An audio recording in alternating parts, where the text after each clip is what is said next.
જી sir, તમારું નામ છે, શું ઘટના હતી ને આખી વાત? મારું નામ ડોક્ટર એસબી ચૌધરી છે.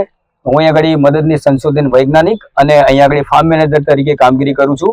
અહીંયા આગળ અમારું એક ફાર્મ આવેલું છે, 12 હેક્ટરમાં ફેલાયેલું ફાર્મ છે. અને અહીંયા આગળ સવારમાં અમે અખતરાની અંદર ઓબ્ઝર્વેશન લેવા માટે અમે આવ્યા ત્યારે સવારમાં દીપડાનું એક બચ્ચું અમારા રિઝર્વ કેજની અંદર અહીંયા આગળ અંદર આવી ગયેલું હતું. અને અમારા માણસો ઓબ્ઝર્વેશન લેવા ગયા તો સીધો એની પર એટેક થયો એવી પરિસ્થિતિ આવી ગઈ, આમનો સામનો થઈ ગયો હતો. એટલે અત્યારે હાલ તો ફોરેસ્ટ ડિપાર્ટમેન્ટ આવીને રેસ્ક્યુ કરી લીધું છે.